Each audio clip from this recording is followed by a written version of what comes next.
Hey guys, out here with Leo, our 9-year-old Bichon poodle mix, and we're doing an off-leash walk.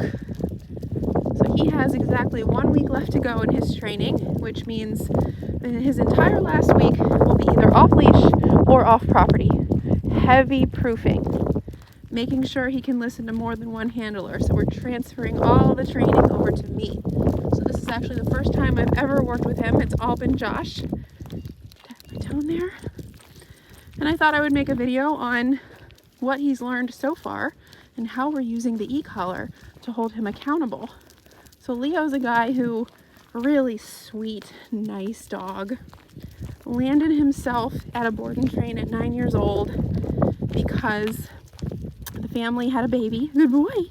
Tap my tone. Oh, he did it himself.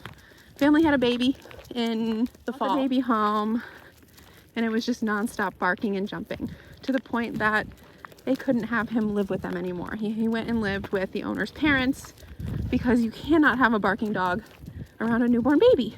Good. Had a trainer come, but they didn't see any results. So back to the parents he went. Main reason he's here is to stop barking and jumping around the baby, which we all know are just symptoms of a bigger core problem, which is a dog who doesn't listen when told to do something and doesn't listen when told to stop.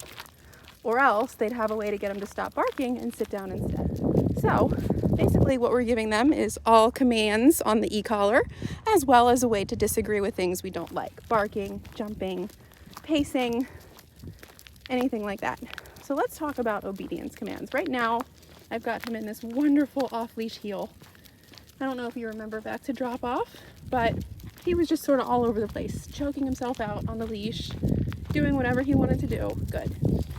So when we're in our off-leash heel, try to imagine a circle right here next to your left leg. His head should be there, which is to your left and slightly behind.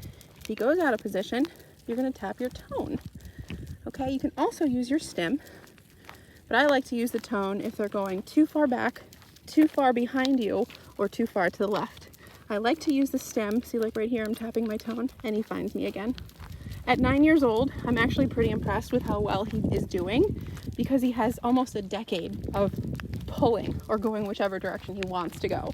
So for me to get so specific and be like, I want you right here, no matter where I move, and him do it without being restrained by a leash is pretty impressive. He's responding really well to the e-collar, my beep, and it stops when he finds that spot next to my leg. Good job, buddy. See, it's right next to my leg and slightly behind.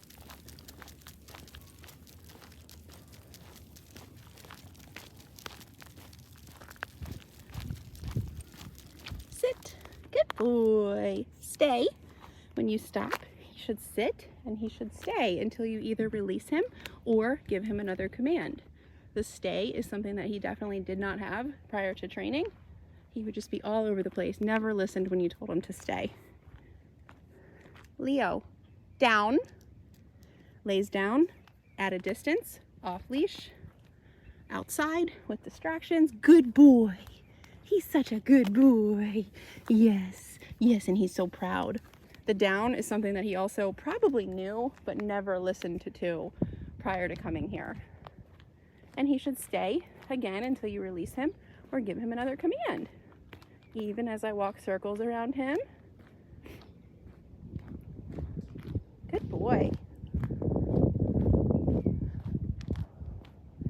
And let's try finally the recall, which is coming when called. You can say C-O-M-E, tap your tone, praise him as he's on his way, and he lands somewhere at your feet. Leo, come. Good boy. Yay, there he is. What a good boy. Stay, stays until released or given another command. Break, yeah, good boy.